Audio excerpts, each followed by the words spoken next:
유대인들이 잘하는 것 중에 하나가 환대라고 합니다. 이 환대라는 단어가 히브리어로 하크나사 오르킴이라는 단어인데 의미가 손님 대려옥입니다. 손님 대려옥이에요. 유대인들이 환대를 왜 이렇게 잘하나, 학자들이 말하기를 오랜 동안 나라가 없이 정처 없이 이렇게 떠돌아다녔기 때문에 친구의 소중함, 손님의 소중함을 알아서 그렇게 환대를 잘한다, 그렇게 분석을 했더라고요. 그래서 랍비 요카나는 환대를 실천하는 것이 기도보다 소중하다라는 말을 했고요. 또 어떤 랍비들은 유대인들이 집을 지을 때 문을 사방으로 내라, 그렇게 얘기를 한다고 합니다. 왜냐하면 나그네들, 손님들이 어느 방향에서 오든 그들을 맞아주기 위해서, 환대하기 위해서 그렇게 문을 사방으로 내라고 얘기를 한다고 해요. 여러분, 최근에 누군가에게 이렇게 환대를 받아본 적이 있으십니까? 또 반대로 여러분들이 누군가에게 정말 온 마음으로 그렇게 환대를 해본 적이 있습니까? 오늘 이 본문에 바로 그 환대 얘기가 나와요. 지난주에 우리는 룻이 시어머니 나오미를 봉양하기 위해서 이삭을 주우러 가죠. 누구의 밭에 갑니까? 보아스의 밭. 성경은 우연이라고 하지만 우연이 아니라고 했습니다. 우연이 아니고 뭐예요? 하나님의 섭리라고 그렇게 성경은 말씀하고 있습니다. 마침 그 밭의 주인 보아스가 베들레헴에서부터 돌아오고 이방 여인 룻이 이삭 줍는 것을 보고 누구냐고 했을 때 그 소녀가 바로 나오미의 며느리입니다라는 말을 듣죠. 그리고 그 보고를 들은 보아스가 룻을 부르죠. 오늘 본문은 그렇게 룻에게 말하는 것으로 시작을 합니다. 8절입니다. 보아스가 룻에게 이르되 내 딸아 들으라, 이삭을 주우러 다른 밭으로 가지 말며 여기서 떠나지 말고 나의 소녀들과 함께 있으라. 여기 보니까 보아스가 룻을 어떻게 부릅니까? 내 딸아, 내 딸아라는 그 말은 아버지의 마음이에요. 아버지의 마음을 가지고, 사랑스러운 마음을 가지고 룻을 부르는 것을 말하고 있습니다. 보아스는 룻을 부른 다음에 몇 가지를 얘기를 합니다. 그것이 무엇입니까? 첫째는 다른 밭에 가지 말고 내 밭에서 이삭을 주우라 라고 얘기를 합니다. 그리고 나의 소년들과 함께 있으라. 나의 소년들이 자기의 일꾼들인데 그 일꾼들이 너를 보호해 줄 거라는 그런 말입니다. 뿐만 아니라 그 소년들에게 룻을 건드리지 말라고 합니다. 아마 이것은 그래요. 그 당시에도 성추행이 있는지는 모르겠지만 여전히 보호를 하기 위한 그런 장치라고 생각을 합니다. 특별히 제 마음에 와닿았던 것은 목이 마르거든 그릇에 가서 소년들이 길어온 것을 마시라는 대목입니다. 9절 하반절에 나오죠. 여러분 아시는 대로 팔레스타인은 참 물이 부족해요. 물이 아주 소중한 자원입니다. 일을 할 때는 항상 물을 가지고 나와야 되는데 여러분 룻의 경우에는 물이 있겠어요? 없겠어요? 물도 없는 거죠. 그렇게 준비를 하지 못하고 온 룻을 보아스가 딱 보고 알아챈 거죠. 그러면서 자기 일꾼들이 물을 길러온 것을 마시라고 그렇게 당부를 합니다. 무엇을 말합니까? 우리가 지난주에 살펴본 대로 보아스는 어떤 사람이었습니까? 유력한 자였어요. 유력하다는 것은 무슨 말이라고 그랬습니까? 재물이 많고 또 권세가 있고 성품이 좋은 사람이에요. 반면에 룻은 어떤 분입니까? 룻은 제 생각에는 무력한 자의 대표예요. 힘이 없어요. 가진 것도 없고 힘도 없고, 그런데다가 이방인이고 뭐가 있습니까? 무력한 자죠. 그 유력한 보아스가 무력한 룻을 대하는 장면을 보십시오. 저는 보아스가 룻을 대하는 이 모습을 보면서 이야, 보아스는 정말 모든 걸 다 갖췄구나라는 생각이 들었습니다. 유력할 뿐만 아니라 보아스는 게다가 자상하기까지 합니다. 얼마나 자상합니까? 보아스가 룻을 대하는 것을 보면 여러분, 룻을 어떻게 대하는 거예요? 최고의 존재로 여기는 거예요. 여기 처음 오신 분들 저희가 VIP라 그렇게 했는데, VIP가 뭡니까? Very important person. 그러니까 아주 중요한 사람이라는 거죠. 정말 중요한 사람으로 보아스가 룻을 대우하고 그를 배려합니다. 이런 것을 가르쳐서 뭐라고 그러는 거예요? 한 단어로 오늘 설교 제목 환대라고 말합니다. 환대가 무엇입니까? 환대는 상대방을 반갑게 맞아서 정성껏 후하게 대접하는 것을 말합니다. 보아스는 룻을 정말 환대를 해요. 최고의 손님으로 대우하게 됩니다. 어떻게? 말로 대접을 합니다. 말로 환대를 합니다. 여러분, 말이 별거냐고 생각할지 모르지만 그렇지 않습니다. 말이 굉장히 중요한 거예요. 여러분, 말로도 못하는데 뭘로 할 수 있겠습니까? 그죠? 어떤 사람은 그냥 립싱크 한다고 그러는데 저는 좀 달라요. 제 생각에 말로 할 수 없는 것은 행동으로도 하기가 어렵습니다. 마음이 있기 때문에 말로 하는 거거든요. 최근에 우리 서점가에서 베스트셀러 중에 하나가 제목이 운을 부르는 부자들의 말투. 럭이죠. 운을 부르는 부자들의 말투라는 책이에요. 저는 사실 이 제목을 보고 딱 마음에 와닿았던 것은 부자가 아니었어요. 그리고 운도 아니었습니다. 제 마음에 와닿았던 한 단어는 말투였어요. 왜냐하면 제가 길지 않은 목회를 했습니다만 목회를 통해서 깨닫는 것들이 있는데 그 중에 하나가 제가 자주 말씀드립니다만 A라는 사람과 B라는 사람이 같이 비슷한 능력과 비슷한 여건을 가지고 있는데도 불구하고 어떤 사람은 성공하고 어떤 사람은 실패해요. 어떤 사람은 인정을 받고 어떤 사람은 인정을 받지 못해요. 그 원인이 뭔가? 저는 그것이 언어라는 걸 알았어요. 같은 말을 하더라도 어떤 사람은 참 남의 마음을 기쁘게 하고 덕스럽게 하는 경우가 있지만 같은 말을 하더라도 마음을 찌르고 힘들게 하는 경우가 있어요. 제가 참 언어의 소중함을 느끼게 됩니다. 제 자신도 그런 부분에서 부족하기 때문일 거예요. 여러분, 이 책의 저자 미야모토 마유미라는 사람은 집안, 연줄, 학력 다 별 볼 일 없는 사람이에요. 외국계 생명보험의 직원에 불과한 이 사람이 어느 날 일본의 그 유명한 찻집에서 사이토 히토리라는 사람을 만납니다. 이 사이토 히토리가 누구냐면 그 당시에 일본에 개인적으로 납세를 제일 많이 하는 사람. 그 말은 무슨 말이? 제일 부자라는 말입니다. 잘 아시네요. 이 사이토 히토리를 만나서 같이 대화를 하고 그리고 그 후에 계속 이 사람과 교제를 합니다. 교제하면서 그 사이토 히토리의 삶의 자세 그리고 대화법, 회사 경영을 배우게 되는 거예요. 그리고 그 만남을 통해서 이 미야모토 마유미라는 사람이 일약 교토에서 세금을 많이 내는 그런 부자가 되는 거예요. 자기가 이런 과정을 통해서 자기가 경험한 것을 깨닫는 것을 한번 책으로 내고 싶었어요. 그래서 지은 책이 운을 부르는 부자들의 말투라는 책입니다. 저는 이 책에서 가장 마음에 와닿았던 카피가 하나 있습니다. 그게 뭐냐면 평범한 사람은 일만 하고 부자는 말투부터 바꾼다. 다시 한번, 평범한 사람은 일만 하고 부자는 말투부터 바꾼대요. 여러분, 부자 되고 싶으세요?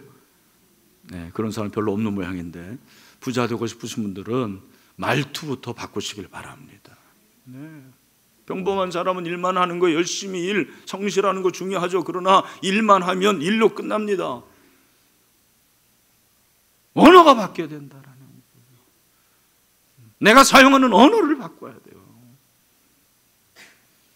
제가 제자훈련 숙제 때 어떤 숙제를 내냐면 자기가 하루 동안에 어떤 말을 하는지 한번 녹음을 해보라고 그래요.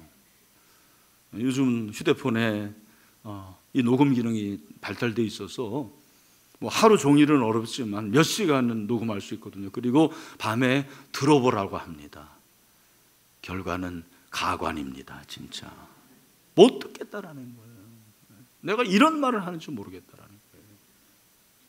그것이 우리의 현주소입니다. 그 책에서 저자가 말하는 것이 이런 말을 하는 사람들, 자주 하는 사람들은 바꾸라고 합니다. 어떤 말투냐? 입만 열면 일하기 싫다라고 말하는 사람들. 그리고 상대방이 무언가 가시돋친 말을 하면 질세라 나도 대받아치는 사람 바꾸라고 그래요. 또 늘 칭찬만 받기를 좋아하고 칭찬하기를 싫어하는 사람, 뭔가 남들에게 보여주려고 어려운 말 하는 사람, 그리고 저에게 좀 해당되는 게 있었는데 뭐냐면 영혼 없는 말을 하는 사람. 제가 여러분 왜 웃으시죠? 진짜 그렇다는 말인데 이 목사니까 아무래도 뭐 인정해주고 칭찬하는 말을 하는데 거기에 영혼이 없는 거예요. 진정성이 없는 경우 내가 그러면 안 되겠다라는 생각이 들었습니다. 여러분 그 외에 다른 여러 가지가 있지만 이 시간 꼭 말씀드리고 싶습니다. 여러분의 언어가 바뀌게 되기를 주님의 이름으로 축복합니다. 언어가 바뀌어야 돼요. 그러면 인생이 바뀌는 거예요.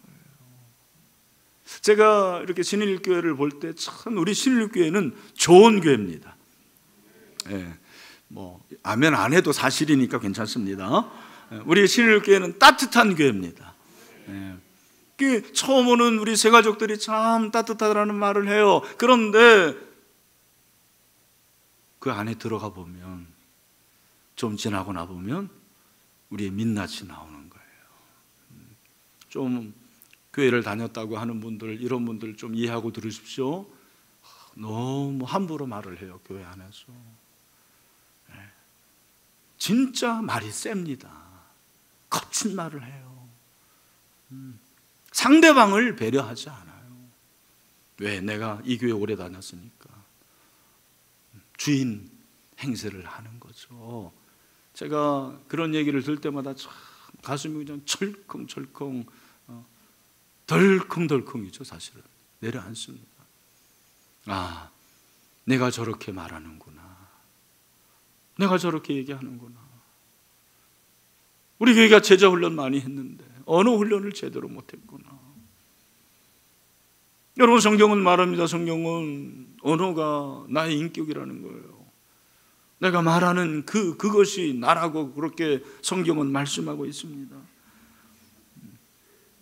여러분 오늘 이 보아스를 보십시오. 보아스가 룻을 환대하는데 다른 밭에 가지 마세요. 당신을 보여줄게요. 그리고 물도 마시세요. 거기서 끝나지 않습니다. 보아스가 어떻게 합니까? 여러분 오늘 이 본문 11절 우리 같이 한번 읽어봤으면 좋겠습니다. 11절입니다. 우리 비전 어린 우리 형제 자매들도 함께 크게 한번 읽어볼까요? 시작. 보아스가 그에게 대답하여 이르되 내 남편이 죽은으로 내가 시어머니에 행한 모든 것과 내 부모와 곡을 떠나 전에 알지 못하는 백성에게로 온 일이 내게 분명히 알려졌느니라. 뭐예요? 인정해 주는 거예요. 인정해 주는 거. 네가 하나밖에 없는 시어머니를 그렇게 공경했다고 했지. 그리고 네가 섬기던 그 신을 버리고 그 모습 신을 버리고 하나님을 섬기게 되었지. 인정해 주는 거예요. 여러분 룻의 입장에서 사실 자기가 지금 이 모습이 제대로 된 건지 잘 했는지 아마 마음에 굉장한 갈등이 있었을 거예요. 근데 그 유력한 사람, 그 밭의 주인이 너 참 잘했어. 너 훌륭한 며느리야. 너 하나님 믿는 걸 잘했어. 인정해 주는 거예요. 여러분, 사람들은요 인정에 목말라 해요. 특별히 우리 남성들은 더더욱 그렇습니다. 우리 아내들이 한번 인정하는 말 해보세요. 당신 정말 우리 가정에 꼭 필요한 사람이야. 인정해 주는 말 하시나요? 그런 말 안 하거든요. 당신이 하는 일이 뭐야 도대체. 쥐꼬리만 하게 월급 갖다 주면서. 쥐꼬리 가지고 여러분 그렇게 말하지 마세요. 그 월급 가지고 쥐꼬리 수백 개 살 수가 있습니다. 인정해 줘 보세요. 우리 남편들 한번 인정해 보세요. 뿐만 아니라 2절에 12절에 보니까 여호와께서 내가 행한 일에 보답하시기를 원하며 하나님이 너에게 보답하기를 원한다. 이스라엘 하나님 여호와께서 그의 날개 아래 보호를 받으러 온 내게 온전한 상 주시기를 원하노라 하는지라. 네가 하나님의 날개 아래 있기를 원한다. 네가 상을 받기를 원한다. 뭐예요? 최고의 축복이에요. 최고의 축복을 해주는 거예요. 여러분, 우리는 가까운 사람일수록 함부로 말을 해요. 정말입니다. 저는 가까운 사람일수록 예의를 지켜야 된다고 생각을 해요. 오히려 가까운 사람일수록 그를 귀하게 여길 줄 알아야 돼요. 매일 만나는 그 식구, 매일 만나는 동료들, 매주 이렇게 만나는 목장 식구들을 귀하게 여길 줄 알아야 돼요.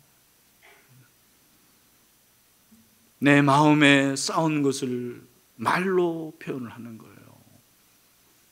언어가 여러분의 인격입니다. 여러분의 마음이 언어로 드러납니다.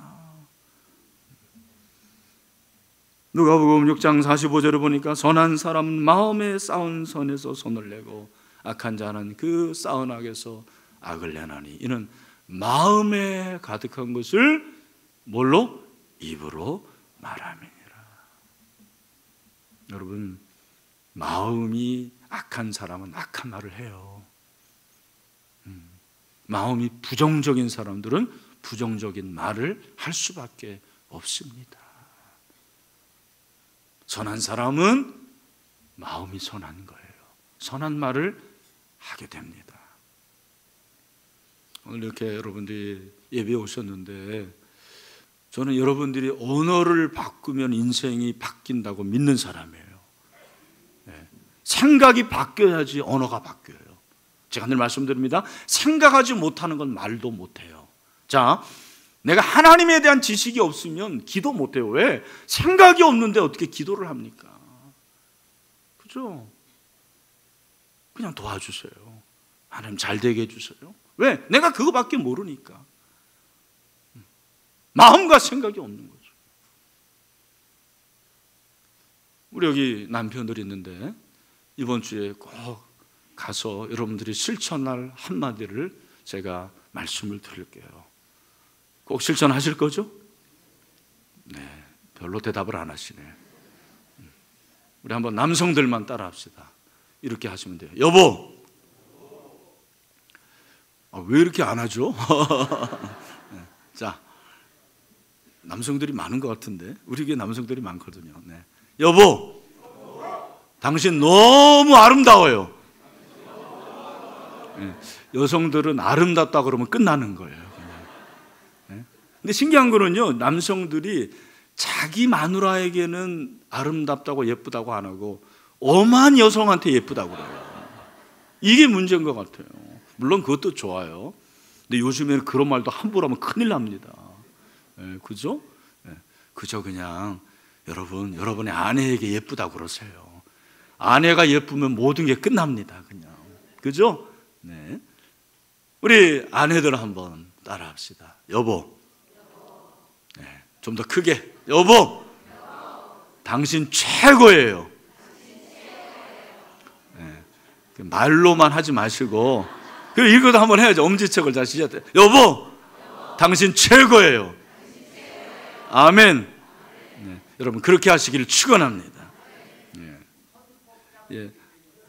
그래요. 알겠습니다. 손도 잡으시고 알겠습니다. 네. 이게 참 언어가 참 중요하고요. 그리고 이 언어로 끝나지 않고 보아스의 환대는 언어로 끝나지 않습니다. 행동이 따라가는 거예요.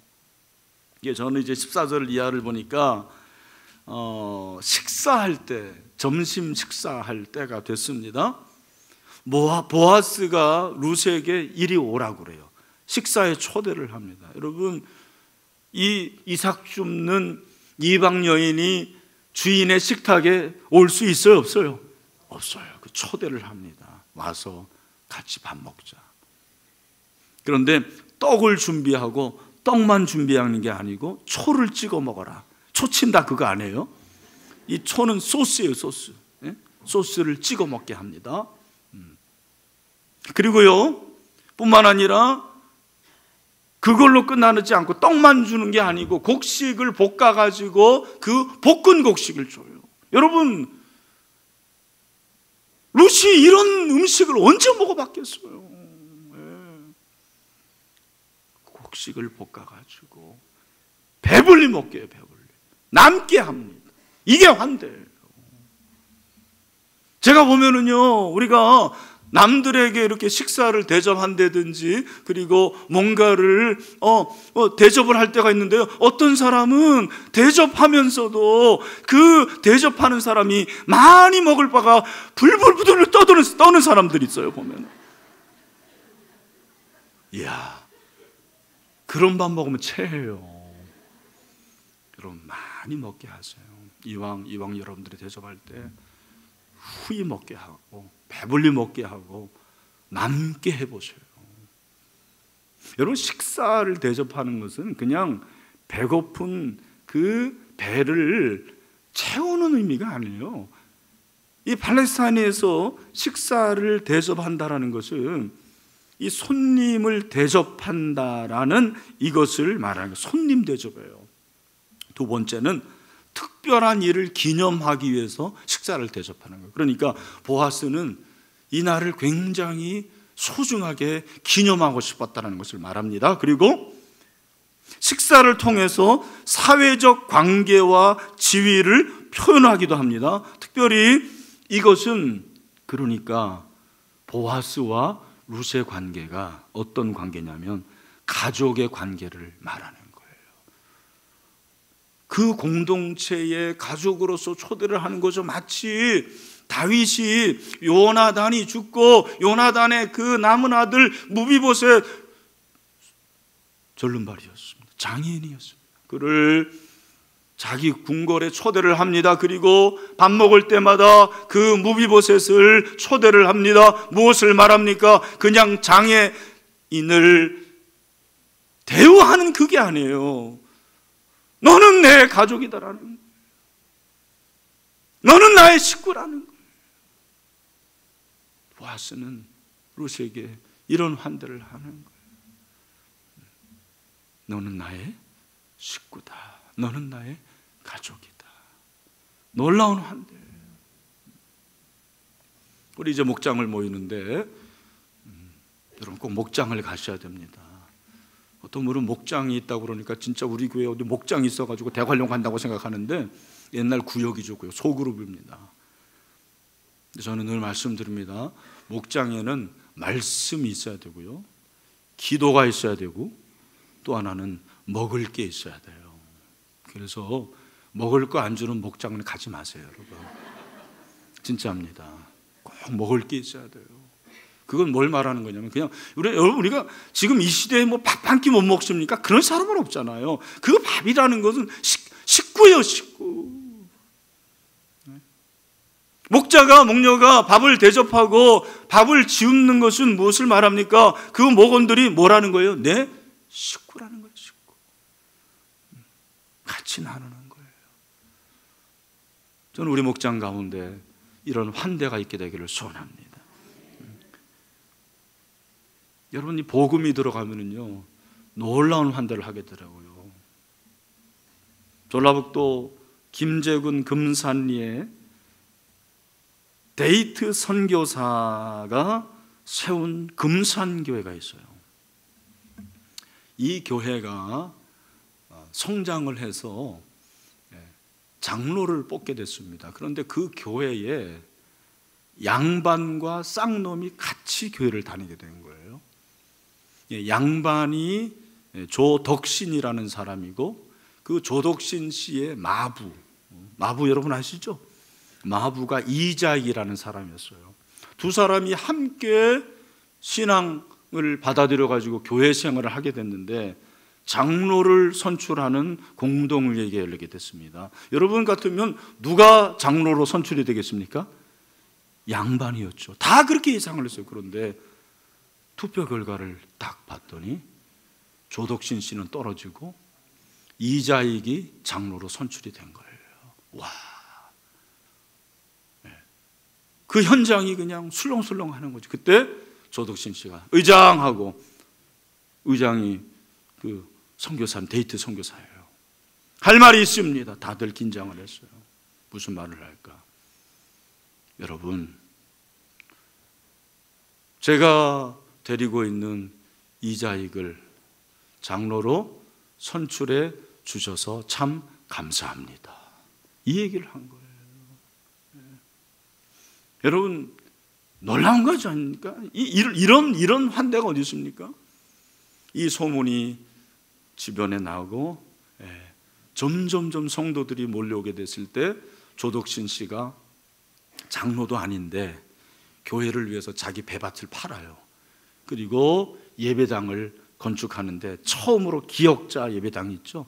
그 당시만 하더라도 그냥 같이 모여가지고 딱 천막 쳐서 한쪽은 남자 여자 이렇게 모였잖아요. 그런데 최초로 기역자 예배당, 남자 여자를 구분하는 거죠. 그러니까 여성들이 너무 좋잖아요. 여성들이 곳곳에서 몰려오기 시작하고 다시 교회가 부흥해서 장로를 선출하게 됐는데 이번에는 누가 됐을까요? 조덕신 씨가 됐죠. 조덕신 장로가 된 거예요. 그런데 사실은 이 이자익 장로가 영수였습니다. 옛날에 그 영수라는 것은 오늘날로 말하면은 담임 목사 역할을 하는 거예요. 그러니까 설교를 하게 됐네. 계속 설교를 하는 거죠. 여러분, 이 조덕신 장로가 자기가 데리고 있는 그 쌍놈이죠. 어떻게 보면 이자익 장로 영수가 하는 설교에 은혜를 받는 거예요. 그래서 안 되겠다. 이 이자익을 신학교 보내야 되겠다. 그래가지고는 조덕신 장로가 이자익 장로를 평양에 있는 그 당시에 장로의 신학대학이죠. 장로교 신학대학에 보낸 거예요. 자기가 다 학비 대주고 기숙사비 다 대줘가지고 목사가 됐네. 그 이자익 목사가 바로 금산교회에 부임을 한 거예요. 그리고 거기서 목회를 하는데 얼마나 목회를 잘하는지 두 사람이 하나가 돼가지고 그 당시에 성경학교가 없었는데 성경학교를 유광학교라 그래가지고 젊은이들에게 성경을 가르치는 그런 학교를 만들어요. 수많은 젊은이들이 오게 됐어요. 여러분, 이 이자익 목사가 장로교회 역사상 제 생각에는 아마 이거는 깨지지 않을 것 같아요. 총회장을 3번 했습니다. 총회장을 3번 했어요. 저는 이 글을 읽으면서 진짜 조덕신 장로를 한번 만나고 싶었어요. 아, 이런 장로님이 있구나. 우리 신일교회 장로님들도 참 대단합니다만 간혹 장로 안 됐다고 교회 떠나는 분이 있거든요. 아니, 자기가 장로 떨어졌는데 그것도 참 마음 다스리기 어려운데 자기가 부리고 있는 그 마부가 장로가 됐는데 어떻게 그렇게 축복을 해줄 수가 있어요? 그리고 그를 그렇게 환대할 수가 있겠습니까?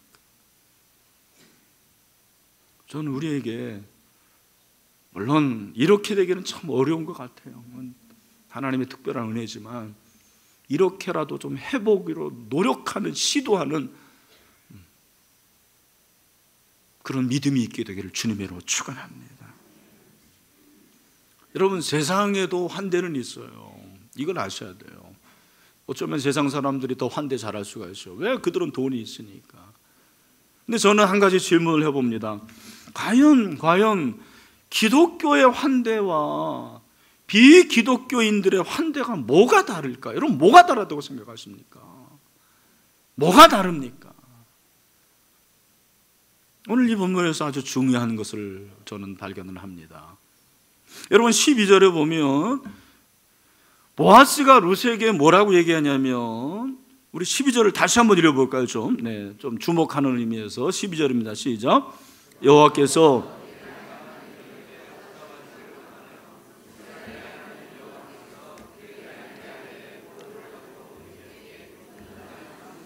아멘. 자, 지금 보아스가 룻에게 이런 환대를 해주는데 사실은 자기가 한 그 환대 보답은 자기가 하는 거지만 실제로는 누가 하는 거라고 하는 겁니까 지금? 누가? 여호와 하나님. 여러분, 이게 굉장히 중요한 거예요. 세상 사람들은 환대를 내가 해요. 내가 하고 싶은 사람을 하는 거예요. 그러니까 내 의가 나오는 거죠. 내 공로가 나옵니다. 여러분, 이 보아스는 사실은 내가 이렇게 환대하지만 정말 이 룻을 환대하는 분은 누구다? 하나님이라는 것입니다.